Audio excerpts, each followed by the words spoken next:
Hi, this is Steve Andrews from the SEGA Force Mega magazine, and you're listening to the SEGA Lounge.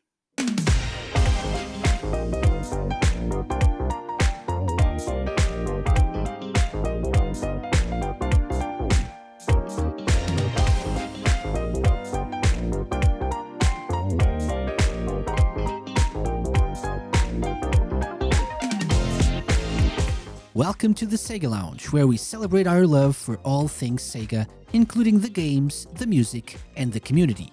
I'm your host, KC. Join me as I talk to different guests and learn more about their projects and passion for SEGA. Hello there, loungers! Welcome to the show. This is episode 216 of the SEGA Lounge, and we're well into season 8 of the show.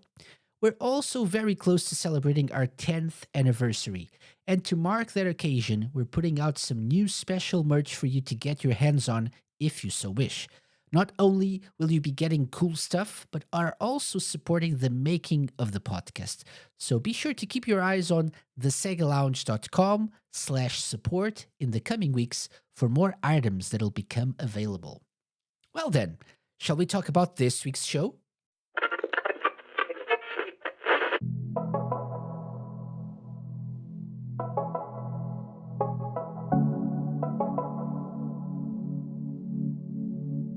This week's guest is Steve Andrews, editor of SEGA Force Mega magazine. Back in December 2021, Steve came on the show for the first time to discuss Sega Mania, a retro-style Sega magazine that sadly is no more, but made an impression on the community. But now he's back to tell us more about this new Sega mag published by Fusion Retro Books. Listen on to learn what sparked the revival of this 90s print brand and what Steve and his team set out to do with this new Sega-centric publication. Welcome, Steve. How are you? I'm very good, thank you. Thanks for having me back. Oh, always a pleasure. Always a pleasure. Very nice to have you to talk about something that I've really been enjoying reading, actually, SEGA Force Mega magazine. We'll talk a little bit about that. But before that, for people who don't remember your first appearance on the show, you were here maybe a couple of years, 3 years ago, perhaps. I think it was maybe? the end of 2021. I think it might have been Probably. November, December time. Probably. Like to talk about the Sega Mania magazine as well. So That's right. there's a theme here. But for people who don't remember, tell us a little bit about your experience with Sega. I do seem to remember you having a similar experience to mine in a way. So how did you get into Sega games and stuff? Well, I think my first ever experience with Sega was actually on the Commodore 64. There was a couple of games that I had there, so particularly Super Thunderblade, which I loved. I mean, I probably wouldn't like to go back and play it now. I don't think it would hold up as well as my memory does. But I just remember those few Sega games I had on the Commodore 64. They just seemed like they had an element of prestige about them that a lot of the other titles didn't. I don't know, something about just seeing the logo that I must have I would have been, 7, 8 years old at the time. I remember seeing the logo probably on adverts for the Master System, although I wasn't entirely sure what that was. I obviously would have seen it every now and again in arcade. So, I was aware of Sega, that the brand was something that I was interested in, but I really didn't know much about consoles at all. It wasn't until a friend of mine, I was first introduced to the NES, probably about 6 months before I got my Mega Drive. And that to me was a generational leap beyond what I was playing on the Commodore 64. Just the fact that the screens could scroll, there was no loading times, everything seemed more solid, and just it's just I was really blown away by it. And I remember asking for an NES because I played on my friend's, I think it was Mario 3, which is of course an amazing game. So yeah, I said that I wanted an NES. Wasn't even aware of the Mega Drive at that point. But my brothers, I've got 4 older brothers, and they had my parents' ear, and they told them that I would definitely prefer the Mega Drive, and that's because I don't think they were basing it on much other than the fact that the machine looked really cool, especially compared to the NES. And so it would have been, I think it would have been Christmas 91 that I got a Mega Drive, would have been bundled with Sonic the Hedgehog, with Mega Games 1, and with Super WrestleMania. And yeah, so that was the first time that I actually held a Sega controller in my hand. And like I say, as much as I was blown away by the generational leap playing Mario 3 on the NES, playing Sonic 1 for the first time, I don't think I've had a moment before or since which blew my mind as much. I mean, I just fell in love from the moment I slotted that cartridge on. I think we did what we all did when we first played Sonic, because it goes straight into the demo really quickly after the title screen, doesn't it? So I didn't even know Yeah. what the start button was. So, oh my God, like, not only am I playing, but I'm amazing at it.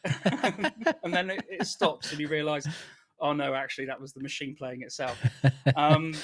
But yeah, no, I just absolutely I fell in love from that moment on, and there was no looking back. Really, I stuck with Sega, even when everyone else abandoned ship and went to the PlayStation. I was there for all the Saturn years, and I was there to the bitter end. Sorry, with the Dreamcast, and I really think when Sega pulled out of the hardware market, it did for a while shake my uh, not my confidence, shake my enjoyment of playing Yeah. games really a little bit. I felt a little bit heartbroken by it.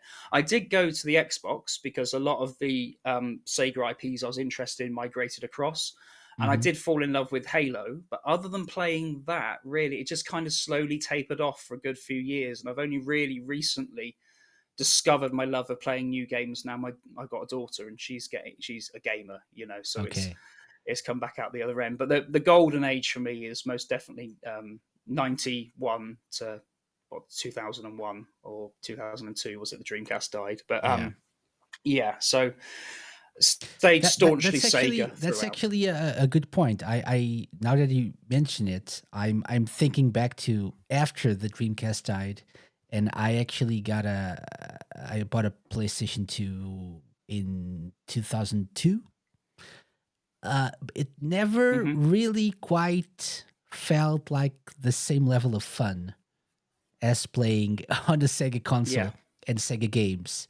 And I never really thought about this that way until you said that, but it is true. I do remember, like, it wasn't really as an enjoyable process as it was before, like picking up a controller and playing the Dreamcast or Mega Drive or something. yeah, It felt like more, maybe, I don't know, more modern in some ways, like even the look of the design of the console and the controller and stuff, but not as fun, right? yeah. And I don't think there were a few games that I really enjoyed and enjoy to this day, but not to the level that I enjoy Sega games. That's true. Yeah, I think the way I kind of look at it is like, imagine a fan of football. You're going to have your team, whoever that might be. I'm not going to mention who mine are because it'll ostracize too many people. But everyone has their team. Now, teams do go bankrupt. Teams do Mhm. cease to exist. So if you're a fan of Bury, who were a big football team for many years, well, not big, but they were, they existed for They many years. existed. If you're a fan of that team and they no longer existed, you'd still like football, but the heart wouldn't be there. The love wouldn't quite be the same. I think that's probably how I can best parallel it with something Yeah. else. Yeah. Yeah. So that's how it was for me. Good point. Good point. Yeah. And so, in recent years, like you said, you went back to gaming more like as an enjoyable hobby. Let's Yeah. leave it at that.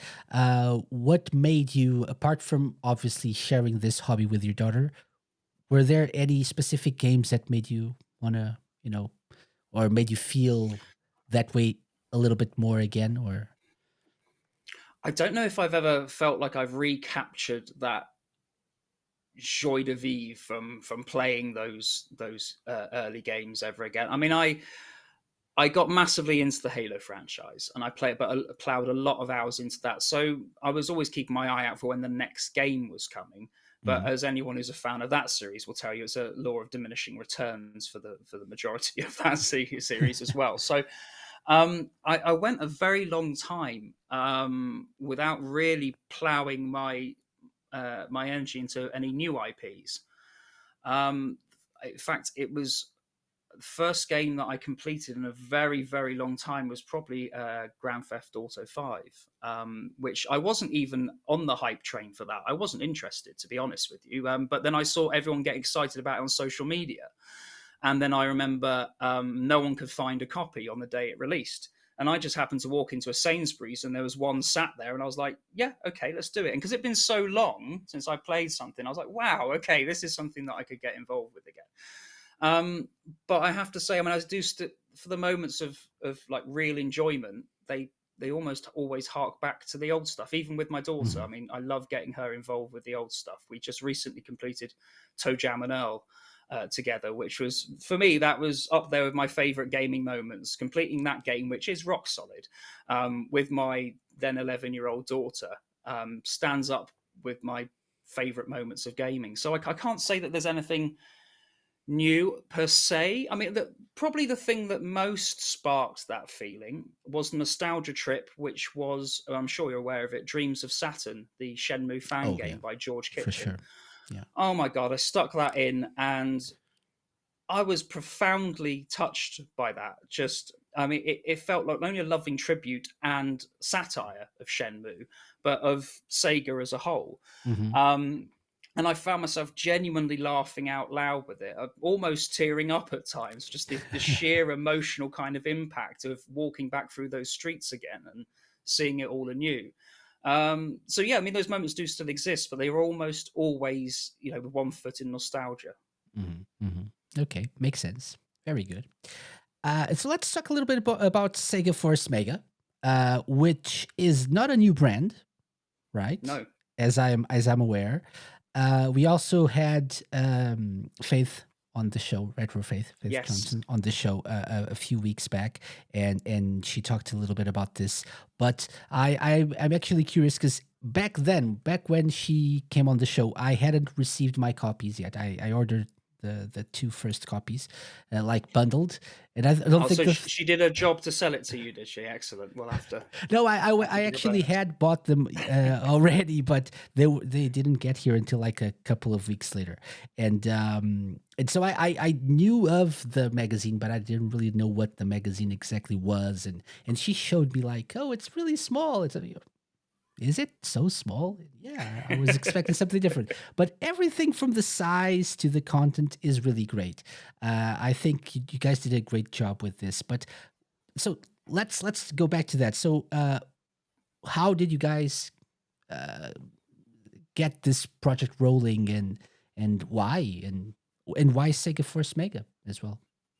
So Yeah. many Okay. questions. So, as as you're aware, we were working on Sega Mania, Mhm. which ran for 7 issues, I believe, off the top of my head, um, and it came to kind of an abrupt end because it was all privately financed. I mean, for one, which and we're all new to it, and Tim, the editor, was the driving force behind it, and we just found it difficult to. I mean, we're getting great feedback from the magazine, but we were finding it more difficult to get the pre-sales in, and the pre-sales were there to give us enough money to make sure we could print the magazine and go forward.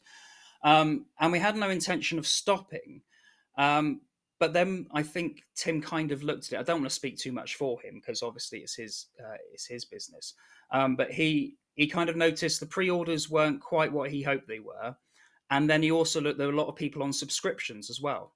And then he thought about worst case scenario: if we don't sell enough, and we've got people who've already paid for issues, then we'd looking to reimburse those people, or and then it became a kind of a shaky ground. So I think he persisted for an issue or two beyond that kind of initial stage, but doing something yourself when you don't have the contacts in the industry, you're starting out completely from scratch. I mean, where we're doing it now, just to jump ahead, with Fusion Retro Books, they've been doing this for almost 20 years, I think, or for around that period.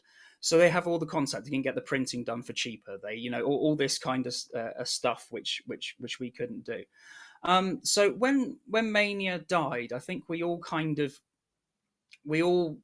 wanted it to carry on. There's no doubt about that. Mania was certainly our first love, and we carried on, four of us. So we had Tim and Sam were on with me last time, but Tim took a step back because it was incredibly labor intensive for him. He was not only the editor, he was the designer. He designed every page, and he designed every page uniquely as well. I mean, that was one thing that the magazine had, was complete aesthetic. A unique aesthetic for every single review that he did, and so it was an incredible amount of work for one person. So he took a step back. Sam also has lots of other journalism commitments as well. So it was just the four of us that were left: myself, Alex, Simon, and Rob. And we started a podcast because we were also doing the Sega Mania podcast for a while, but that stopped at the same time as the magazine, which is the Video Game Hall of Fame. And the idea of that is that we pick a different category every fortnight, and we nominate a game from that category to be put into the Hall of Fame, and we put it up to a vote on Twitter. But there was a bit of interest at the time from a few people who wanted the magazine to carry on going, and the most interesting one was certainly from Chris at Retro Fusion. Now, he initially talked about just simply continuing Mania from where it was, but the way they do things is slightly different. For example, as you mentioned, the size of the magazine. I mean, Mania was more of the kind of coffee table book kind of scenario. It was an A4 magazine, but in every issue there was about quarter of a novel, in terms of the word count.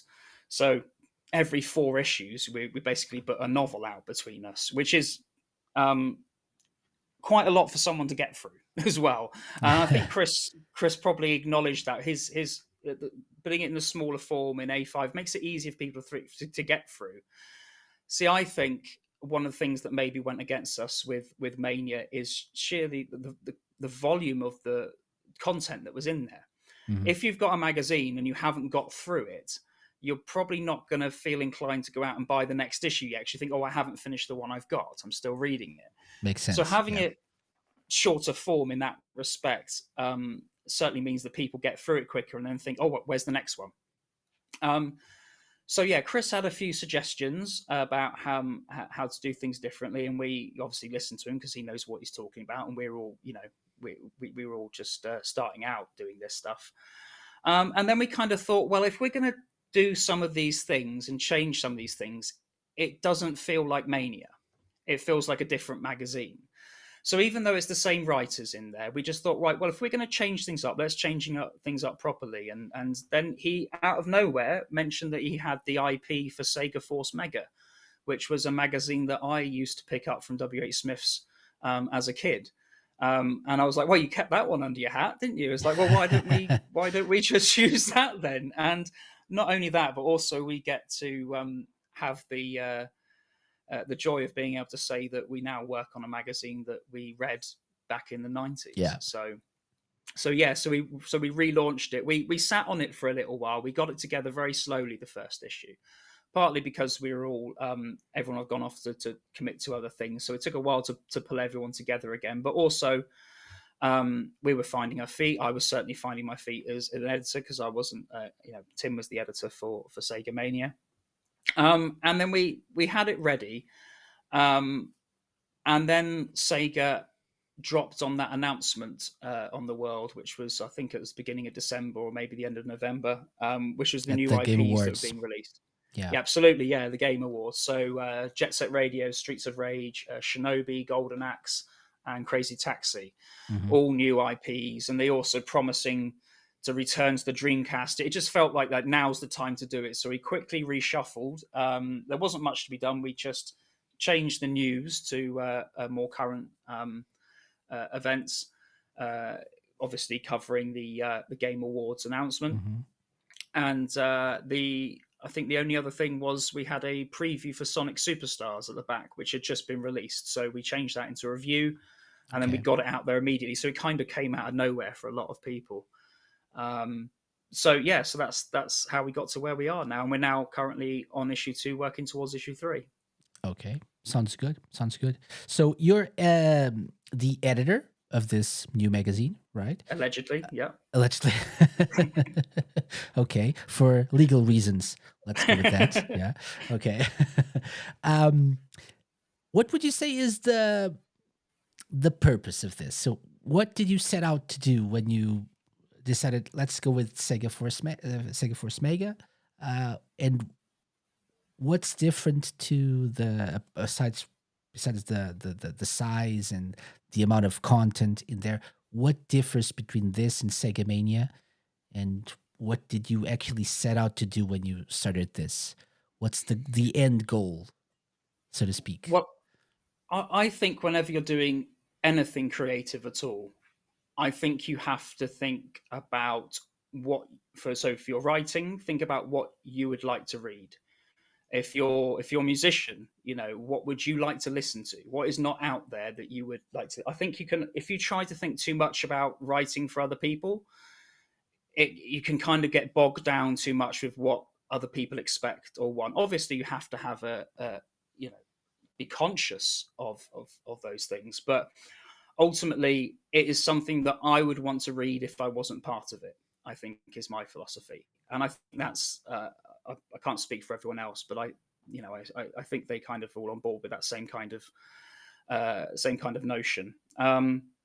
So, I mean, what's different with this and Mania, other than the size of it, is Mania. We covered, as you know, 1 year every issue, or we did branch out and do maybe cover 1 year over 2 issues as we went on, which was a fantastic idea, and I really loved how we did that.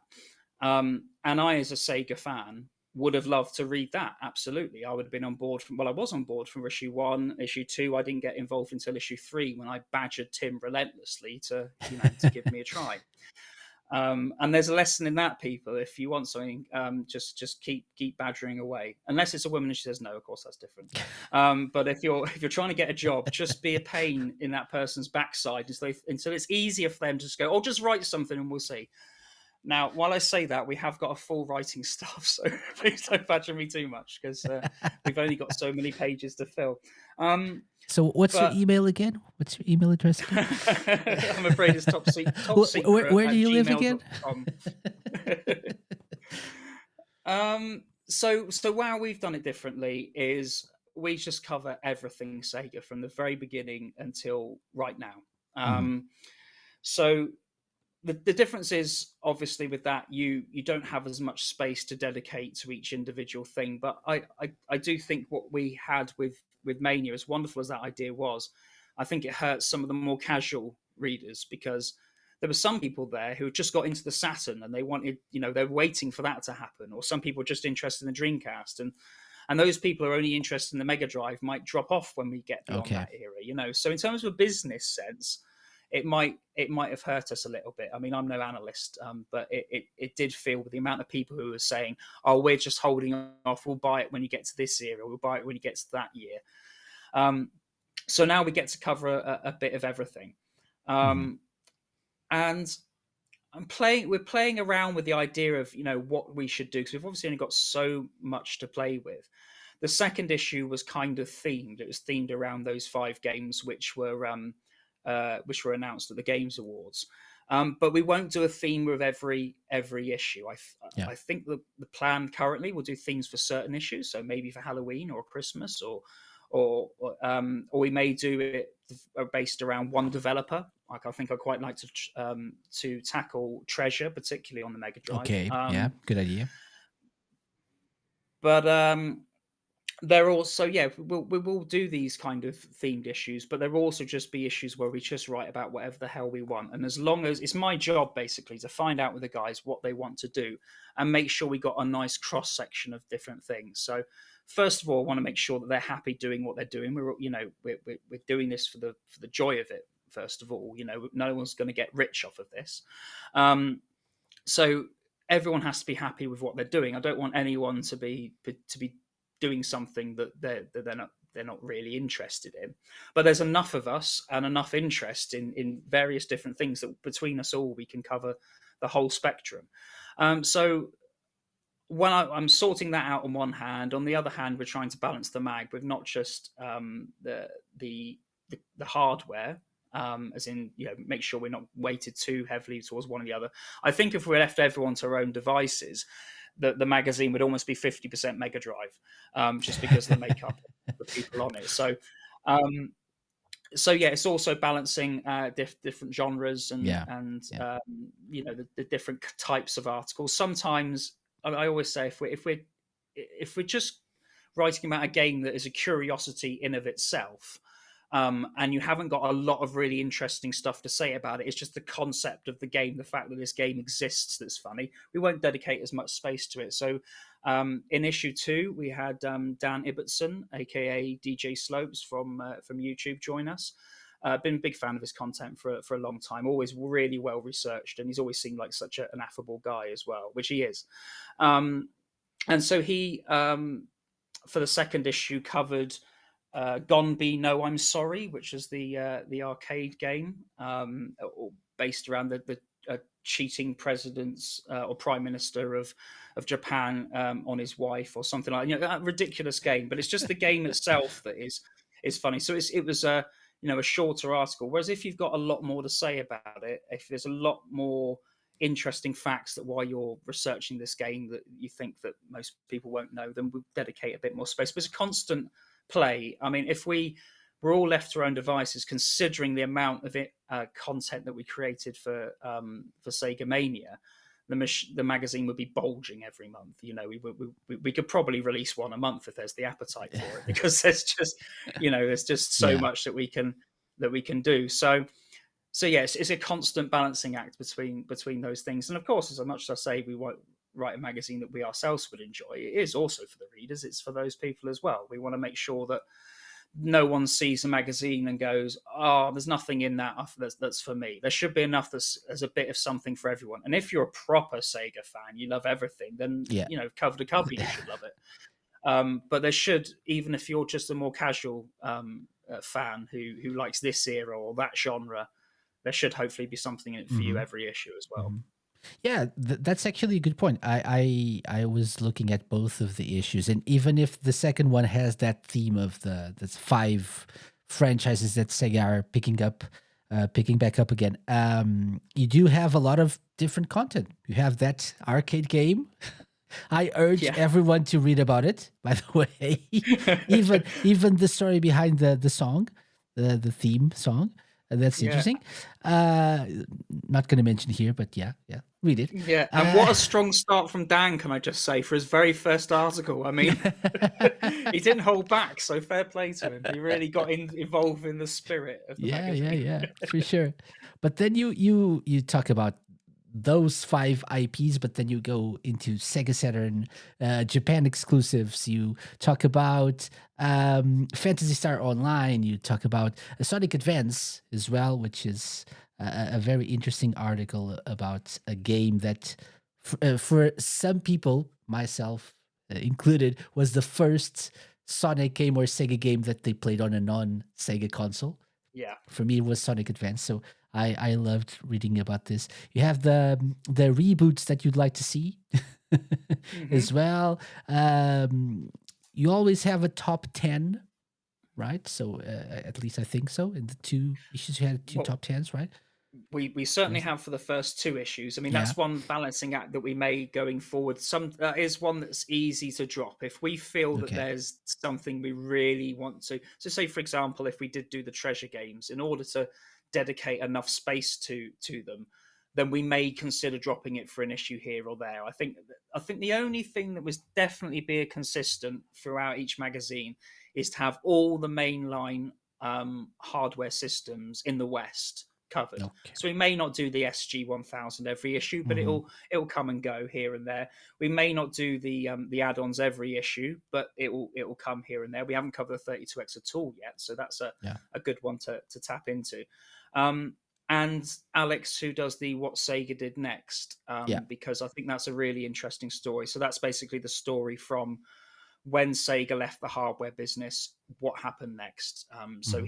he's got years to catch up on. I think it's a really interesting story as well. And sometimes if it's a more interesting time period post hardware, he may dedicate a bit more space to it. If it's not as interesting, it will be a shorter segment with just the highlights. So that will definitely be there throughout. At the moment, the plan is to have the top 10 in every issue, but I'll always reserve the right to say if it feels right for the magazine to. But people like lists. People do like top tens. You only have to look at YouTube, don't you? So, Yeah. so it'll be hard. I do like them because they're also quite whimsical. I mean, Mhm. the first one that I did was I did this one quite selfishly on my own, which was top 10 holiday destinations in the Sega verse. So Yeah, I places like that you that would, one. yeah, places you'd like to go on holiday. So I found it very hard not to put Mac Daddy Meadows, sorry, from ToeJam and Earl Panic on Funkotron in the number one spot. But Emerald Coast, I mean, how could your top Yeah, yeah. destination for a holiday not be Emerald Coast? Good point. Just Good point. beautiful, isn't it? And I also Mac Daddy Meadow, as I say, it looks like it's going to be a nightmare for anyone who suffers from allergies. All those alien flowers. I mean, you have Solar City Sewers, which, as far as holidays go, you can't beat that. But I don't know. I don't understand number 9. It should be like 2 or 3, but okay. It makes, yeah, it's okay. Was number 9 the city sewers? Yeah, I Yeah, think that yeah. was just my way of having a dig at people who live in provincial seaside towns because I live in a provincial seaside town. So Yeah, yeah, that's that it. was just my You way. say that, yeah. This location could be Poking a your bit of perfect fun. home from home. Awesome. And that's something that this and Sega Mania have in common as well. That tongue-in-cheek tone. Yeah, That absolutely. comes from those like 90s magazines as well, right?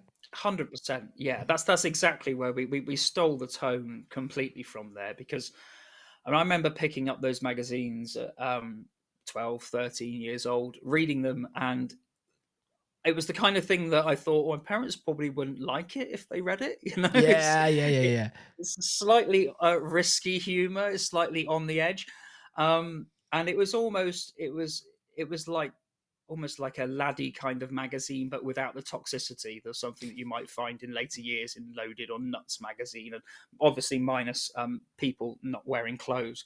But it was that kind of tone, and also now that we're in our 40s, it's just so silly and puerile, continuing to be like that, and I think that's part of the enjoyment as well. I mean, it's not going to be to everyone's tastes, but then if we did something that was the other way and was much more academic in its style, that'll appeal to certain people, but it also turn a lot of people off. I think Yeah. that's what I mean about reading something that you'd want to writing something you want to read yourself. In fact, when I was working for Mania, probably my favorite review that I wrote was one on Psycho Pinball, which was basically it was very little to do with the game at all. It was just me going off on a comic tangent. It was me kind of pretending that I picked up the game because I thought it was a game for psychos and not a game for people who like pinball. So it started along the lines of saying, when I was asked to review a pinball game, I wondered what I did wrong in a past life. And then I remembered the murders, so many lovely, lovely murders, and sort of went off on a tangent. I just love the idea that someone's flicking through a gaming magazine and they get to that page and it's just like, what the hell? Yeah. you know, just like, what on earth? Just the fact that someone put this into print. Obviously you can't do a magazine cover to cover like that, but the idea of having that, wanting to make people at least smile when they read it. When I write personally, I want to write in a way that even people who aren't fans uh, of games or Sega at all would, if they were to pick that magazine up when they're sat waiting for someone in a waiting room or something, would find some enjoyment out of it. I think that's the one thing that I think we can all do. And I think it's something that gets lost, particularly in the education system. There's so many subjects which I was not interested in at school that I realized that it was just down to bad teachers. Yeah. I think that if someone is knowledgeable about a subject, is passionate about it, and can explain it in a way that other people understand, you can get people interested in almost anything. if the right person is doing that. So yeah, that's we do have these silly tangents, but there is also a sensible Sega content in there as well. Okay. somewhere. Yeah. So yeah, you have to find. I think it's on page 52 or something. If you look closely, yeah. Yeah, Okay. get a magnifying glass. It's in the small print. Awesome.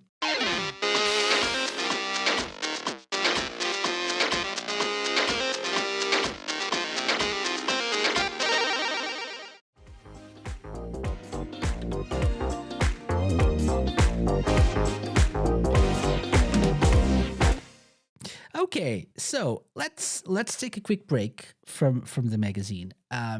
You know what comes next, Steve, right? So this is not your Oh first time no, here. Yeah, no. so it has to be done.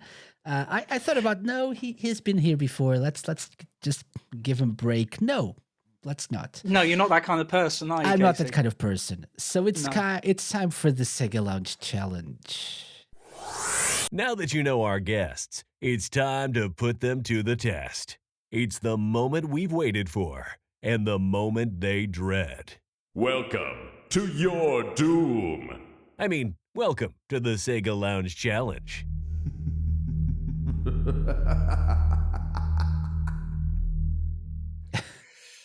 Did our record get broken? I heard. I there are no records here. I don't. Oh, I right, only okay. remember the bad scores. So this time we'll do it a little bit different, Lee, because I don't remember exactly what we did last time. I reckon it was the Ultimate Sega Fan Challenge or something. We'll do that, but this time I added something that I've been doing in the past few weeks, which is the back of the box part of the game. And I'll explain that when we get there, okay? But same principle applies, 10 rounds, and you can get up to 20 points. The goal is 10. So nervous.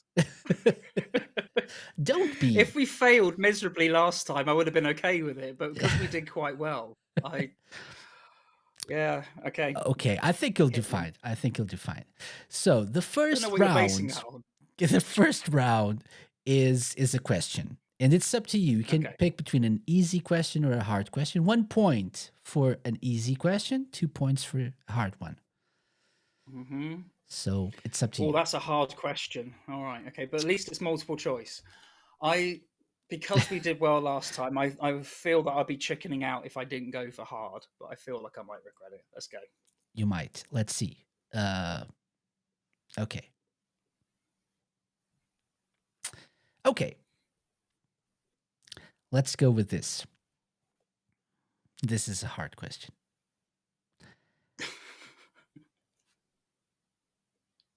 Have you played any of the Valkyria Chronicles games? No. No. No, I've Okay. not. No. Okay. No. Alex was playing them recently, actually. That's a great start. That's a great start. So the question is, do I win the points? In Is that the right answer? In Valkyria Chronicles 4, what's the name of Squad E's dog? So you have a squad, like a group. Do you know anything about the games? They're like... I'm familiar with the games. Yeah, but with I the say, games. I've never played it. So Valkyria Chronicles 4, this game is based around the one of the squads in the war. So it's Squad E. They have like a mascot dog. What would you call this dog? I feel like Squad E is a clue that you're It's giving not, there. but okay. No, okay, all right. Well, basically, all I'm doing is naming a dog, aren't I? At this point, I got no idea what it is. So, I mean, just give it a good name. Is I think so. The question. I think so. Yeah, I mean, my dog's called Tails. That would be a good name. That's a great name. The dog is. I don't think that. Okay, Bacon. How about Bacon? I will give you a clue. I don't think this will help. This will help, but this name has been used a lot in recent years in a lot of pop culture things. Not as a dog's name. Not really. Generally. Not really. It's like it's a name. It's a name that that exists, right? For something.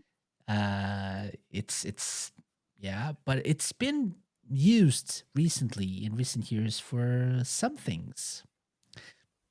I don't know if this helps. I don't think it helps, but it's I more don't think like it helps me at all. No, to be honest with you. No, I'm sorry. I'm could going to be have to pass. bacon.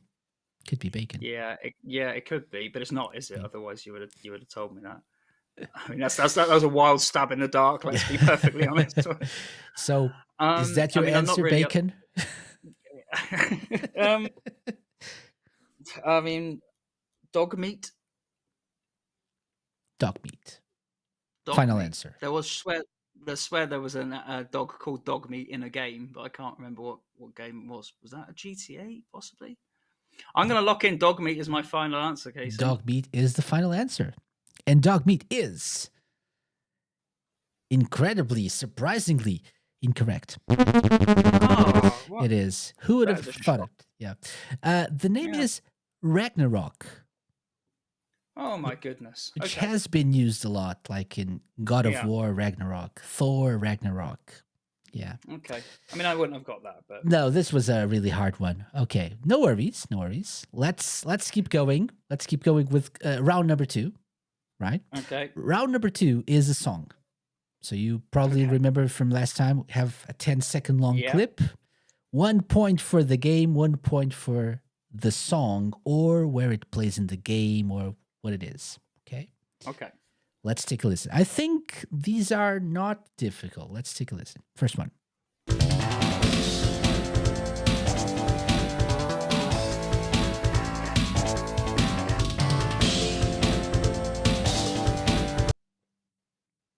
Oh, it definitely rings a bell, but I can't place it. I think you know this. Yeah, I definitely know it. I've got I've got the impression that it might be a from a shoot 'em up. I'm looking at you now to see if you're going to give anything away. Um, hmm. It can be Thunder Force 3, maybe. It's popped into my head. I mean, I don't know it well Should enough I to place it straight should I, away. should I So play it again? Just yeah, play it yeah. again. I Let's don't know if it's going to help me. okay.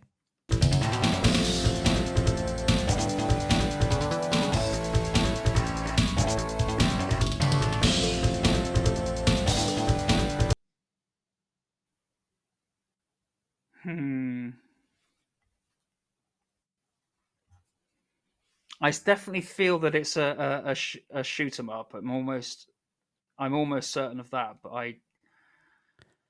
I will tell you that you do shoot at things. You shoot at things okay. in this game. Couldn't be Gunstar Heroes, could it?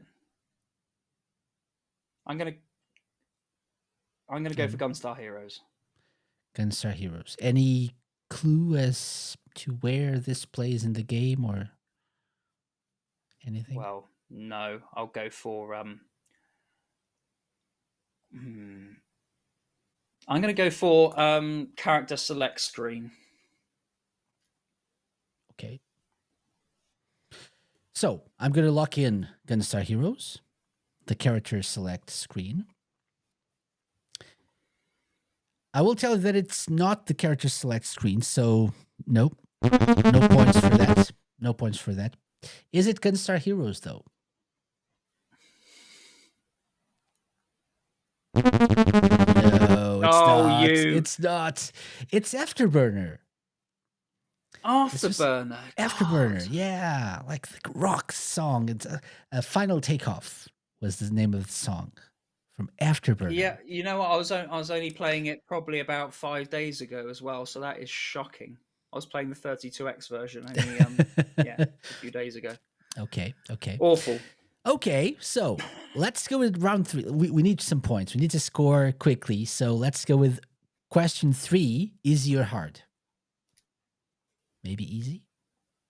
to get you started? Yeah, you're trying to help me out here, aren't you? But Maybe. I don't know. I feel like I'd be chickening out. Okay, like, you give me an easy one for some points on the board. An easy Okay, one. this is Yeah, that's embarrassing. important. Let's get this kick started. So, okay, this is a good one. I think this is easy.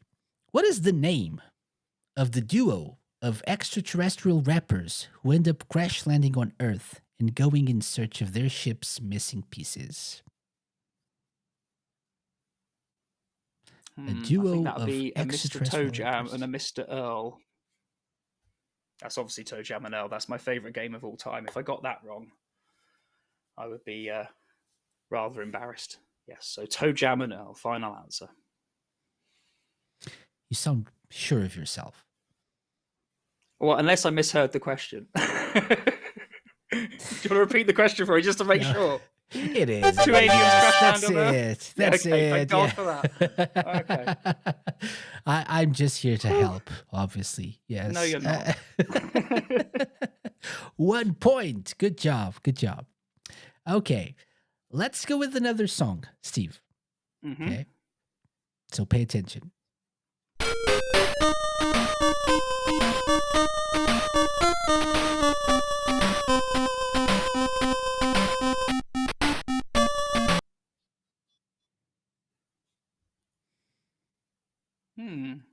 Okay, so it's obviously very early.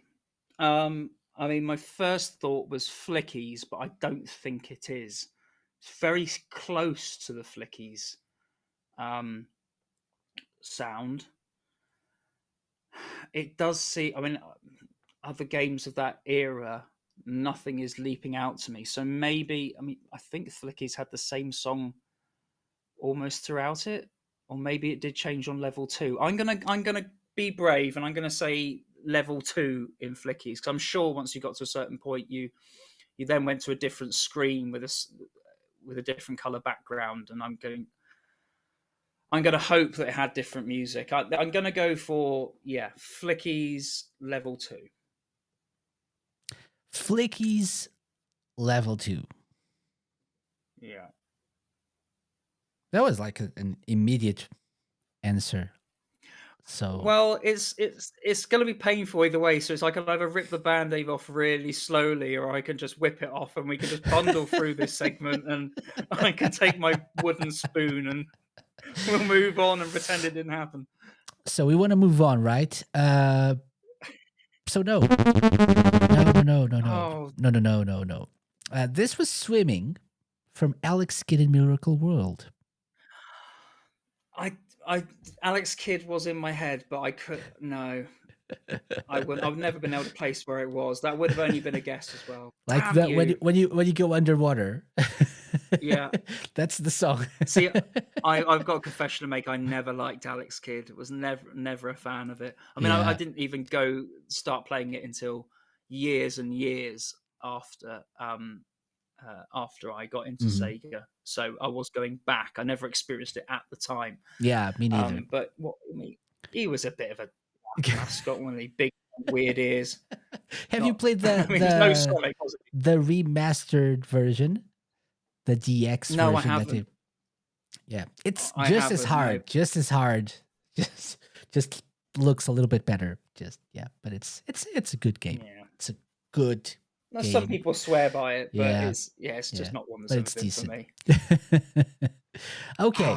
Okay, so 1 point. Okay. Let's move on. Enough of that. Round 5 is the first back of the box. So this gets you 2 points. Okay. Right. I went back and looked at a couple of Sega games, and I went to the back of the box, and this is what it said there. This is what It's going to be in reads. English, is it? We're It's going to do be the in English version. Yes, Okay, the English. all right. And they are both the English, like the UK versions as well, the European versions. Okay. If it were the US, I would say, but not this time. So the first one is Strike a Blow for Justice. Redacted has been falsely arrested. Only you can prove his innocence. Fight your way through 8 redacted levels to decide the final outcome. New characters, new moves, new challenge.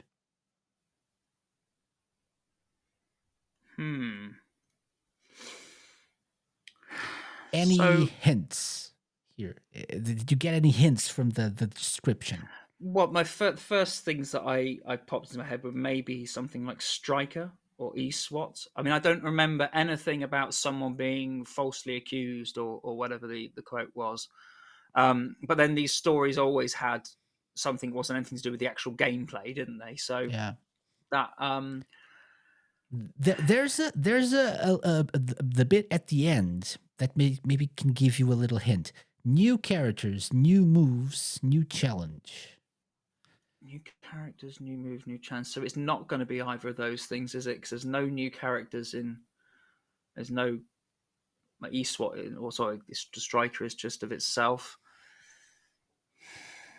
So So fighting through it's eight, so this is 8 levels. hinting at a sequel, perhaps. Right? Yeah, definitely a sequel. Absolutely.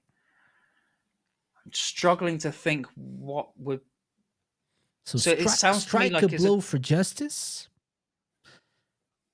is it Street? It couldn't be Streets of Rage 2, could it? Read it. Can it?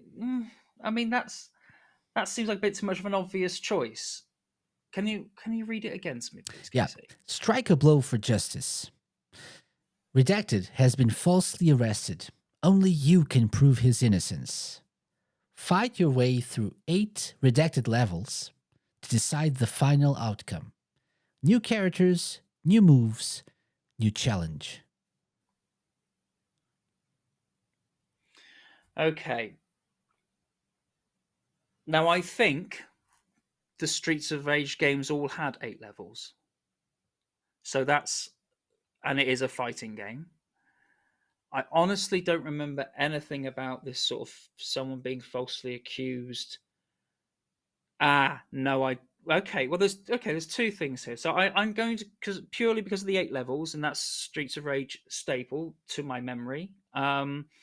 Obviously not the first one. The second one would be correct, as it has new characters plural because it had Max and Skate. Now, Streets of Rage 3 had more of a story to it.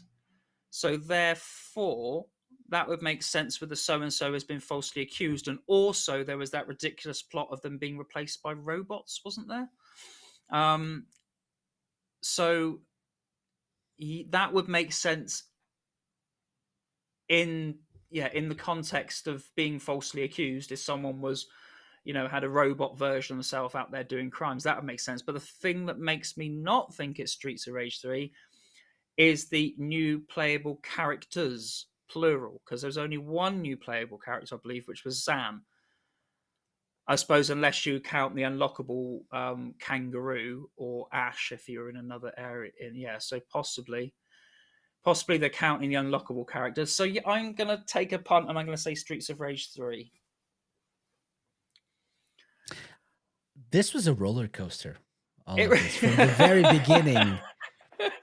Yeah, this was like being inside my mind for a day. It was amazing. This was amazing. Yes, 2 points. Streets of Rage 2. Well done. That was amazing. I love all that reasoning behind everything. Amazing. Okay, so that's 3 points. We're getting there. Okay. We're getting there. Round 6 is another song. Mm-hmm. Okay, pay attention.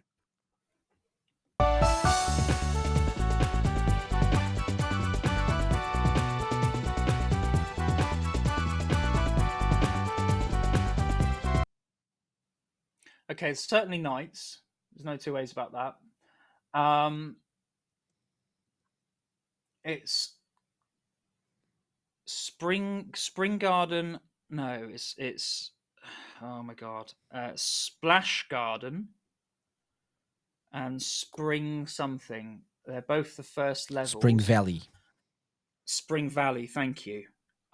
It's not Spring Valley. So Splash Garden is a possibility. I don't think it's not Soft Museum, so and there's only 6 main levels, so we can hopefully process Lounge. It's not Soft Museum, I don't believe. I think it might be that Canyon one. I forgetting the name of that. Should I play it again? Yeah, go on.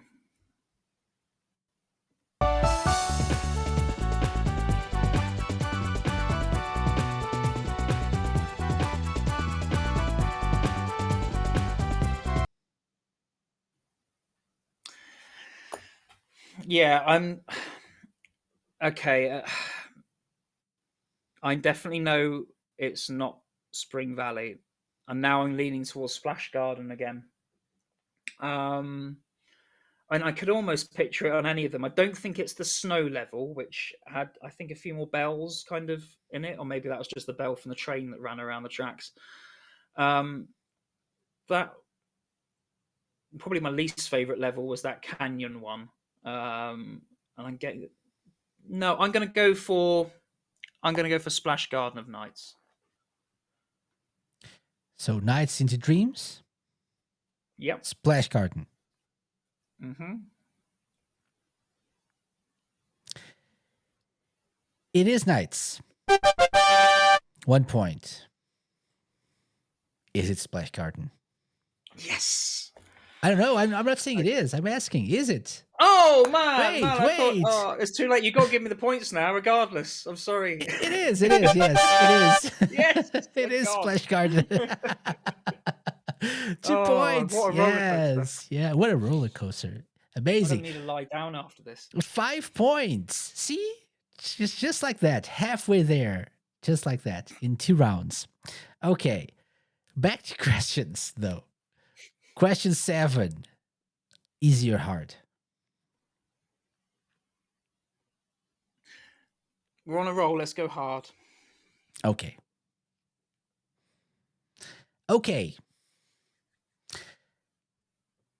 Known as Rue in the Western version of the game, what is the name of the kangaroo you can fight and unlock in the Japanese version of Streets of Rage 3?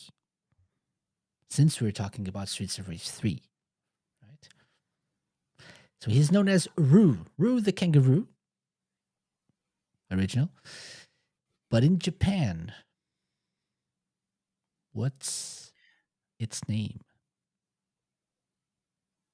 I'm really struggling. I definitely, obviously, remember Rue.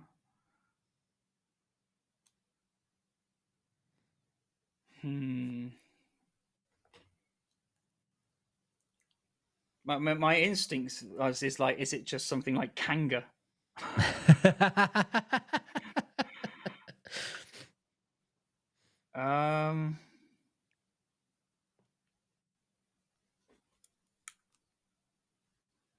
It's not, is it? It's a name, isn't it?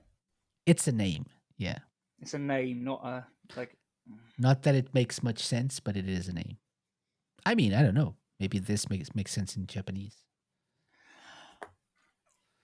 I have no idea. I mean, I should know this because if I'm going to play Streets of Rage 3, I'll play the Japanese version just because I like to get beyond, the first 2 minutes. I almost get. I think it's a short. Is it a short name? It is. So yeah. Ash was the character who was dropped, wasn't he, in the Western release? I'm sorry, Tails. I'm trying, mate. It's my dog moaning at me. Like, get on with it. I think Tails knows. Would you give me the first letter? I will give you the first letter. Yeah, see, you're a good boy, you are, aren't you? V. Oh, it's like, yeah, it's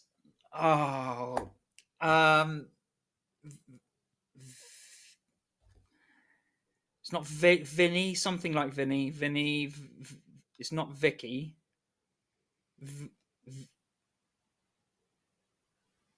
Vitty. I'm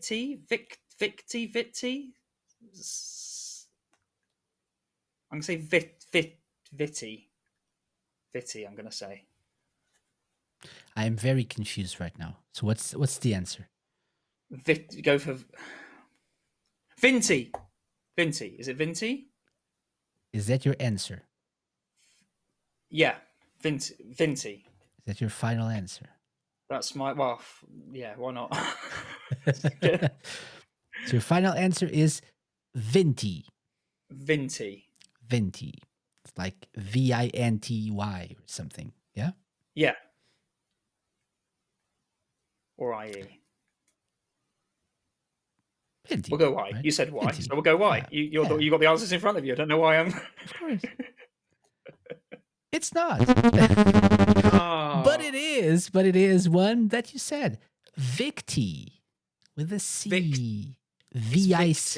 Oh. Victy. You were so close. You were Victy.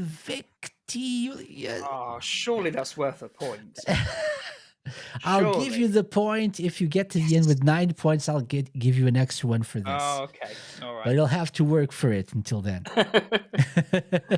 Okay, so still 5 points. Number 8, round 8 is a song. Oh, this is like guaranteed 2 points, I think. Okay. Especially after you told me about something that. Yeah, let's just listen.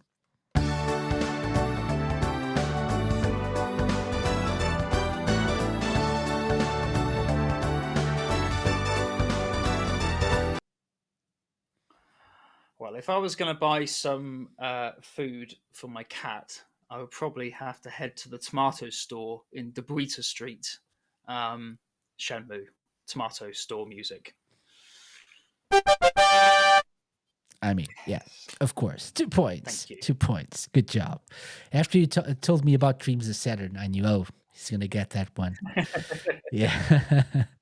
Okay, so let me just check quickly. So 2, 4, 6, 7 points. Right? 7. Huh? Yeah, that's it. Okay, it's not embarrassing. 7. I can live with it now. Okay, that means 2 rounds left, 3 points left. And both of these rounds are worth 2 points each, because the last question is always hard. So we'll have one back of the box for 2 points and one hard question. So pay attention to your last back of the box. The age of exploration has dawned, and you are about to embark on a magical journey.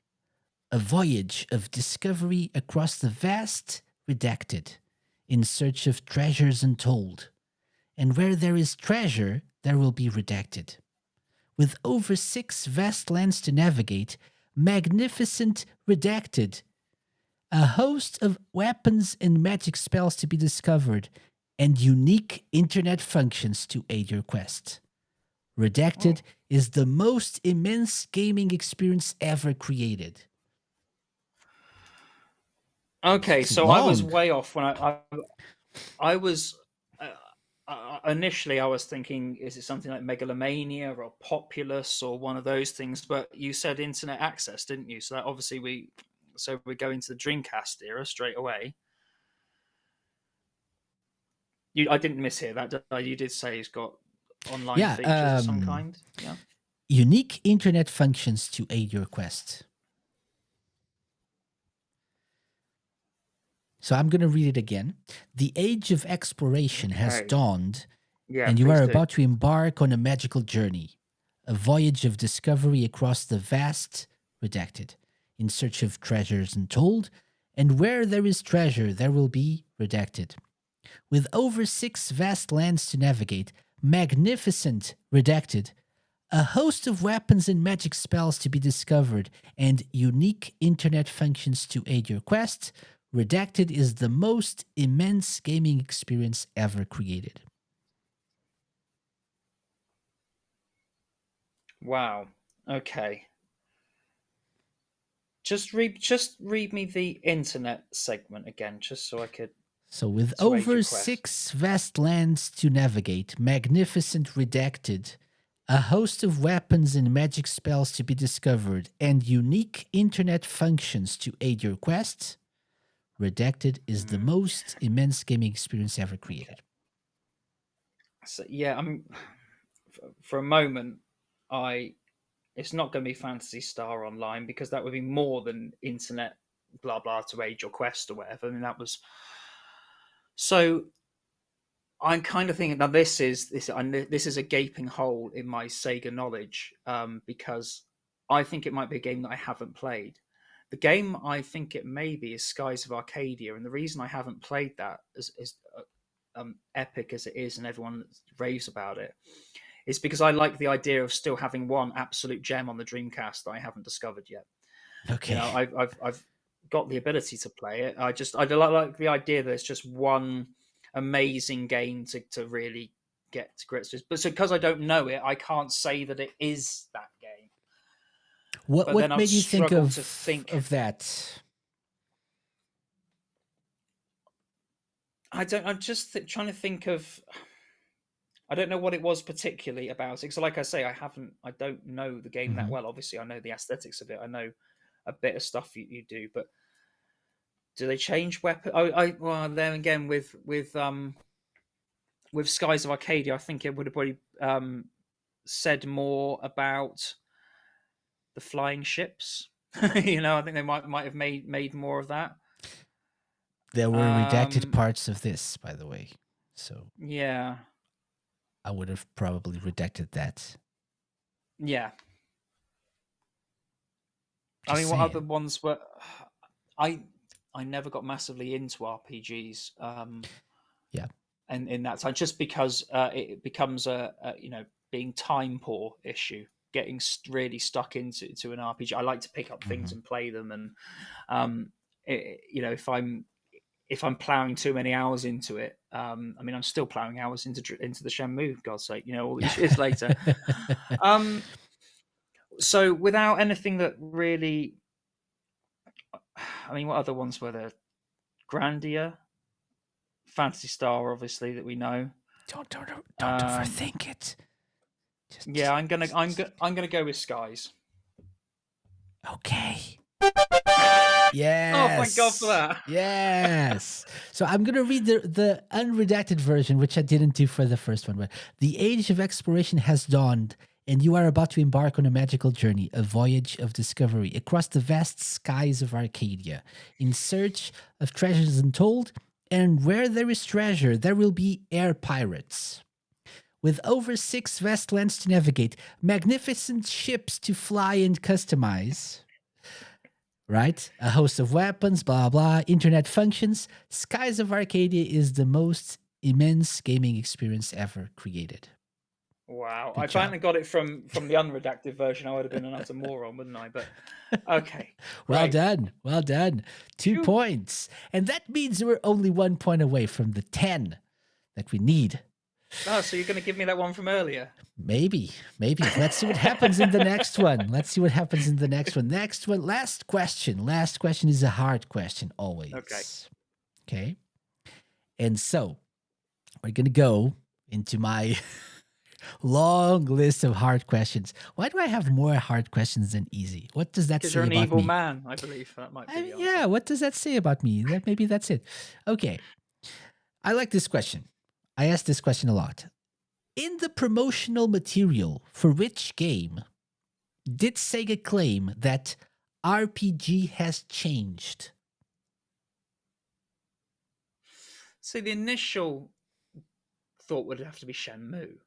That can't be a hard question because we've had this argument. We have on our podcast, I dared to nominate Shenmue as a JRPG, which of course it isn't technically. But I got away with the fact that it's set in Japan and it was originally billed as Virtua Fighter RPG. So that's the J, and you got the RPG at the end. So I kind of shoehorned it in a bit, much to Rob's annoyance, especially because it won hands down because the Shenmue community is nuts. Yeah. But what else could it be? What else could we say? The RPG. RPG has It could be changed. the RPG has changed. Fantasy Star Online could also be a very good shout because, of course, that did fundamentally change console RPGs. Anyway, yeah, I think Fantasy Star would be a good shout. I can't think of anything on the Mega Drive that they would have made such a grandiose claim for. And for the Saturn, well, we know famously not a lot of RPGs really came out in the West.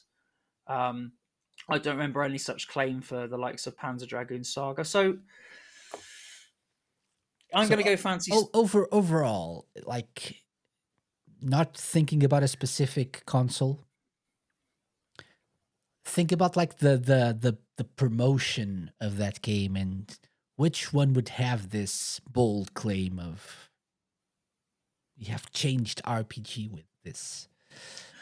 Well, that leads me to be stuck between Shenmue and Fantasy Star Online for two very different reasons. I Okay. mean, I know you place Shenmue as an action adventure, or most people would, but it was originally conceptualized as an RPG, and I think there was, genre lines do blur, don't they? I don't think everything necessarily fits directly.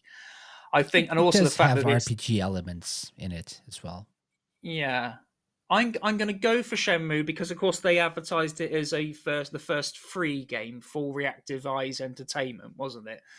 Um, yeah, I mean, I could really toss a coin between Phantasy Star and Shenmue, but if I went against Shenmue and then lost it, I think I'd be more annoyed than I did it the other way around. So for that reason, I'm going to say Shenmue. Okay. Final answer. Final answer. I'm going to lock this in now. For glory or lack thereof. Your answer, Steve Andrews of SEGA Force Mega, is correct. Yes, it is Yay! Shenmue. The reason it's hard, it's because of all these reasoning behind it. Everyone is like, no, but Shenmue is not an RPG, and so no, it wouldn't make sense. So yeah, right? So yeah, and not a lot of people have gotten this one right. So Ace. good job. And you're one of the first few people who immediately thought of Shenmue. Even the people who get this right don't usually go with Shenmue first. They think about others. They usually go Fantasy Star Online or something. Shining Force 3. So, Hmm. yeah, good job. That means you get 11 points.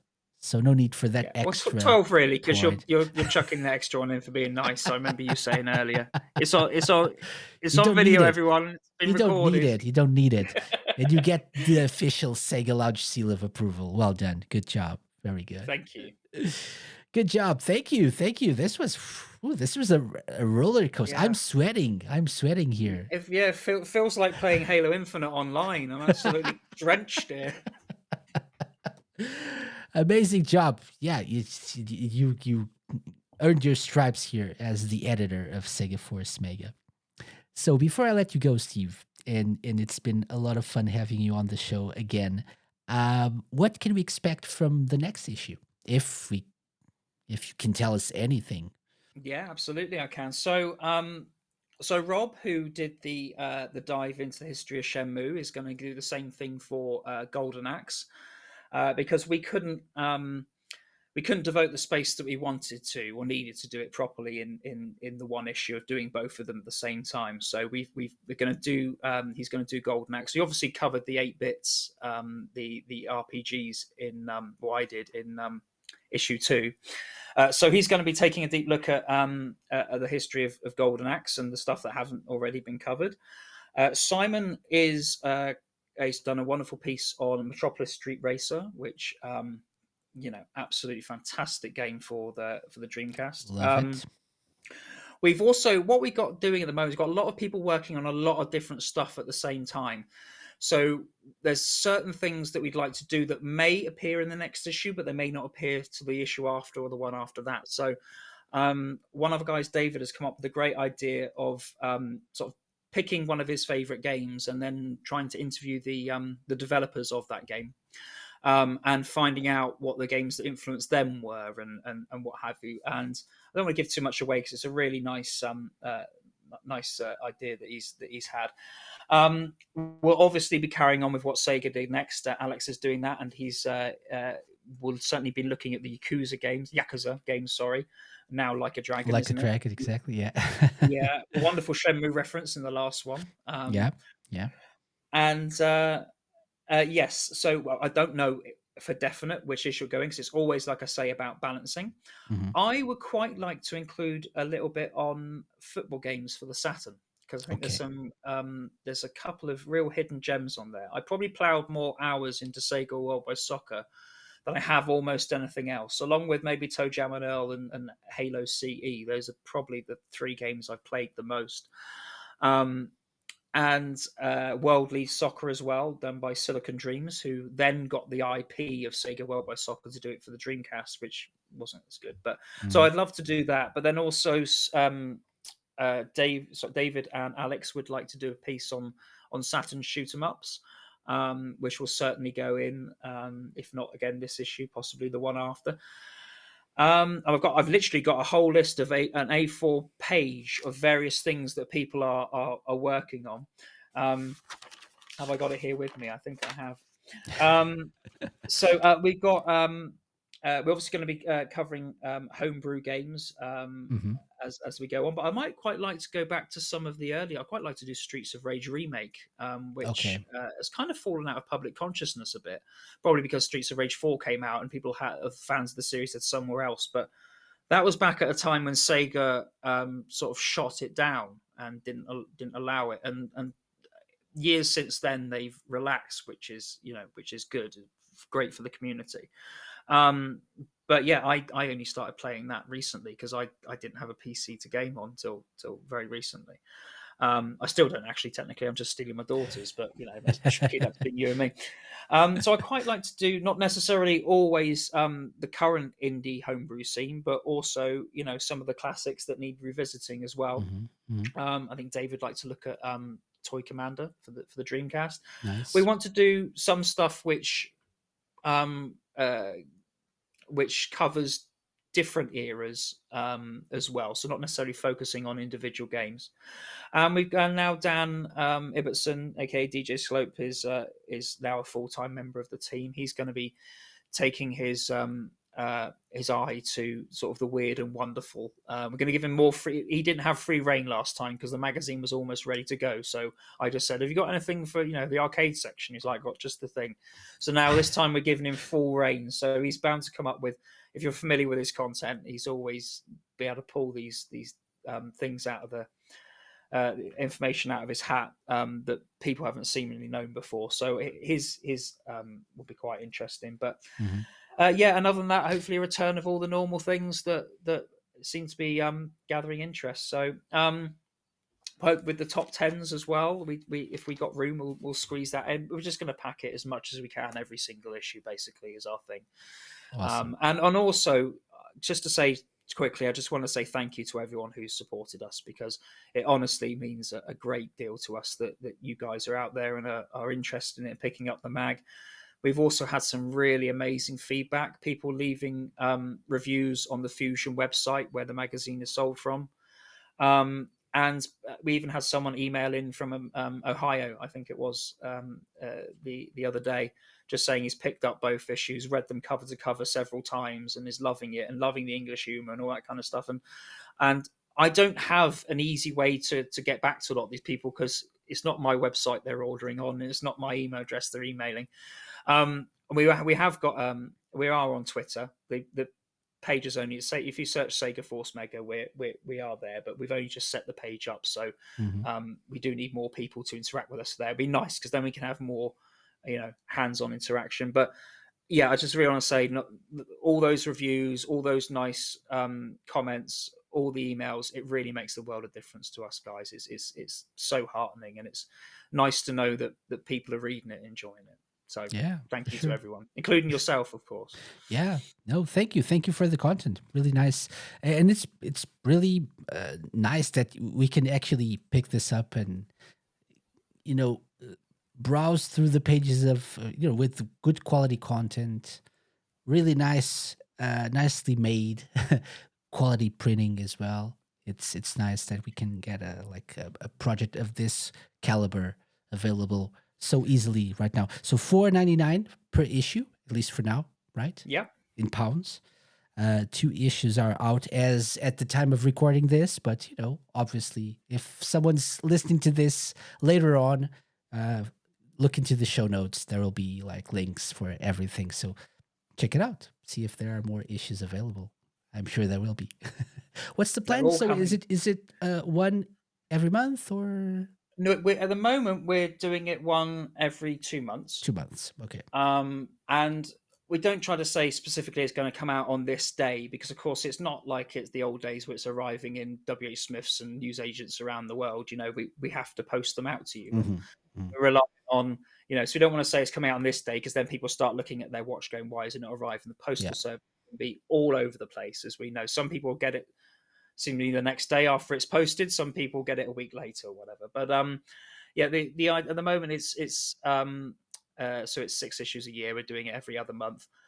If there's the appetite for more, I mean, we could certainly do that. But it's also we're not the only publication under Retrofusion Books. They've got a lot of other stuff Yeah. going Yeah. Yeah. as well. So it wouldn't just be a question of we going, oh yeah, great, people want it, let's do it all the time, because they also, they have to keep their other stuff going as well as it is. But yeah, so at the moment it's every 2 months. And it was nice because the last issue came out just before Christmas, so people had it in their hands for the Christmas break. So we'd like to keep more or less to that same schedule, because then we get to have a Christmas issue out at Christmas, or do a Halloween issue that falls in quite nicely.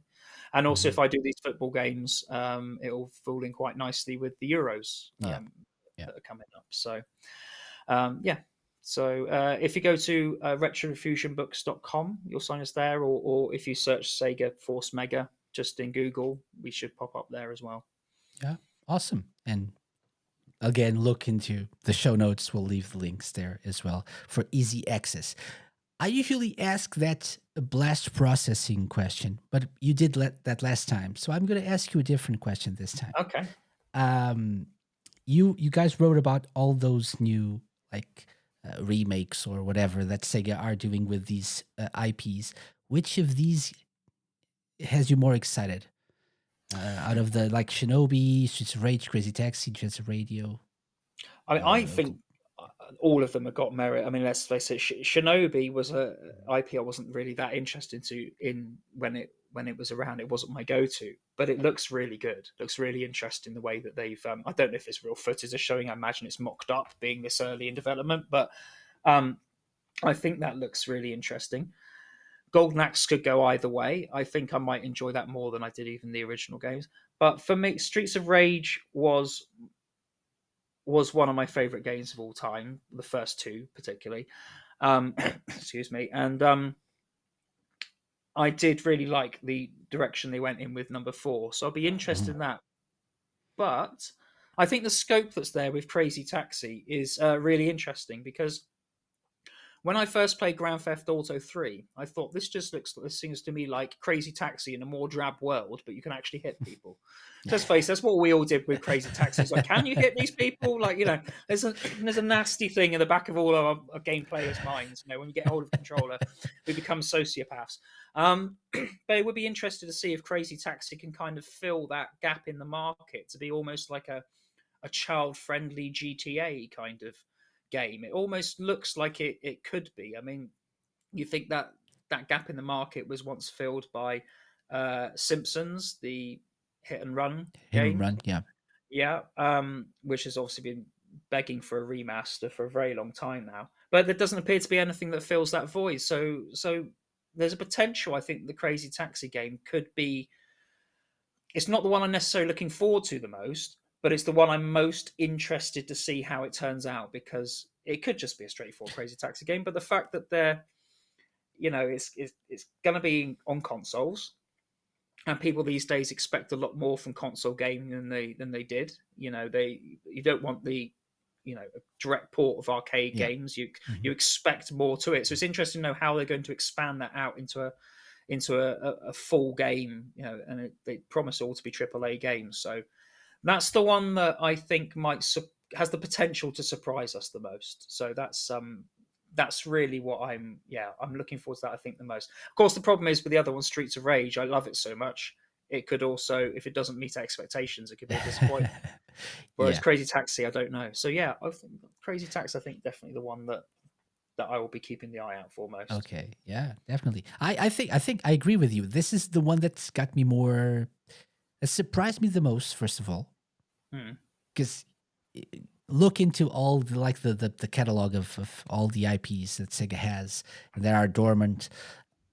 Crazy Text is probably not the one that you expect to be picked up and sell a lot in this day and age, right? So, and it kind of worries me what they're gonna do to make it appeal to like a mass audience Yeah. in 2025 or whatever.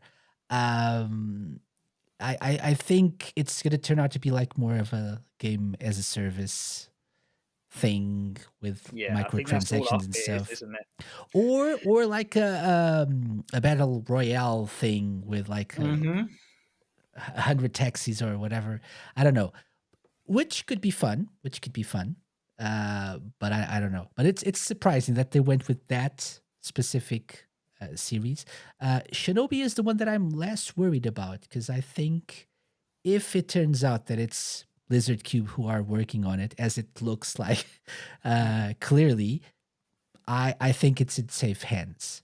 Yeah. So I'm not too worried. I think it's like a 2D game with like a very distinct art style. It's harder Yeah, to do that wrong, isn't it? I think is yeah, yeah, it's and, easier to get it right. And Lizard Cube have and got it's a good Lizard Cube. history of yeah, Yeah. So yeah, yeah, Streets of Rage. It depends if they like get the people behind like a Dragon series to do a 3D Streets of Rage.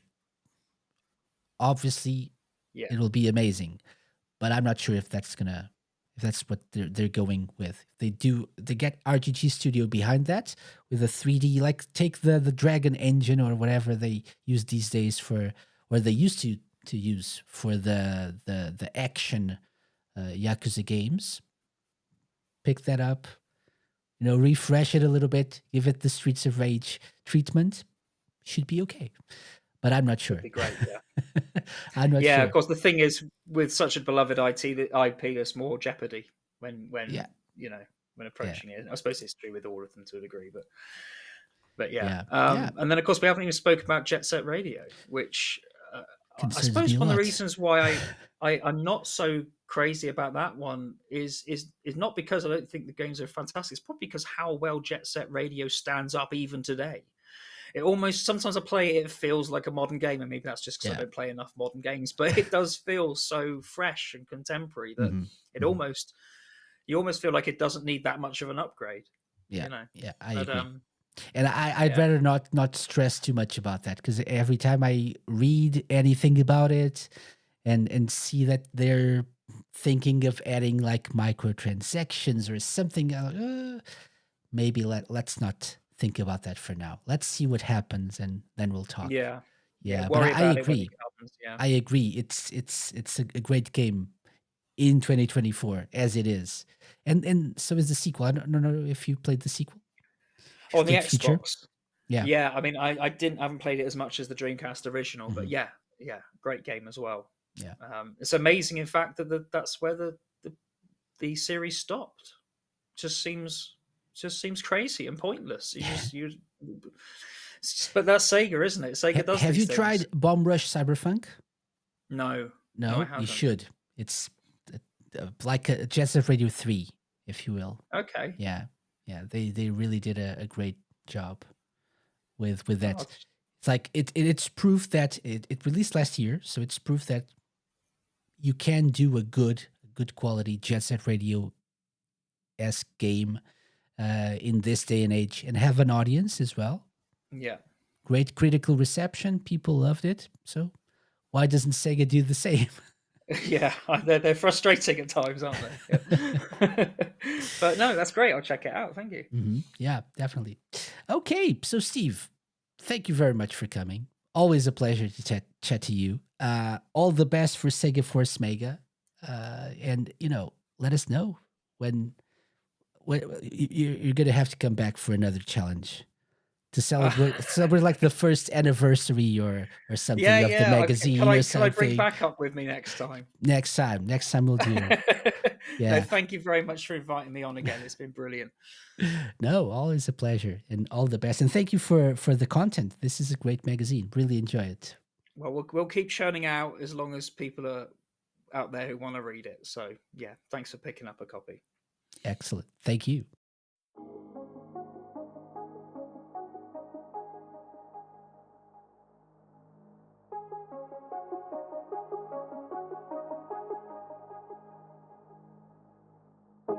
Thanks again to Steve Andrews for coming on the show. You can get both issues of SEGA Force Mega currently available from the Fusion Retro Books website. You'll find a link in the show notes. I'm looking forward to what the team will do with this great mag. Sadly though, it's closing time. You don't have to go home, but you can't stay here. Or maybe you can. There's a whole archive of past shows to listen to if you're so inclined. Have I mentioned we've been doing this for 10 years now? If you liked this episode, please leave us a review on your podcast platform of choice and do spread the good word about the SEGA Lounge. Next week, we'll be back with a new episode, and it's finally time. I'm finally discussing Like a Dragon Infinite Wealth with a couple of friends. Join us then for our thoughts on the game. Not sure how spoilery we'll get, but if you've been holding out on finishing the game, do it before you listen to the show. Anyway, thanks for listening. Enjoy your week, have fun, and I'll see you all next time. Bye-bye.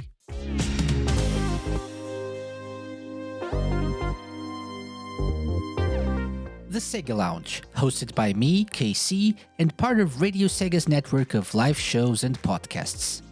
Theme song and incidental music by OSC. Got any suggestions? Drop me an email to podcast@thesegalounge.com. Find us at The SEGA Lounge on X, Twitter, and Instagram, at thesegalounge.com on Blue Sky, and be sure to check out our Twitch and YouTube channel for live video content. You can find previous episodes of the show by going to thesegalounge.com, on the Terra Player app, and wherever you listen to podcasts.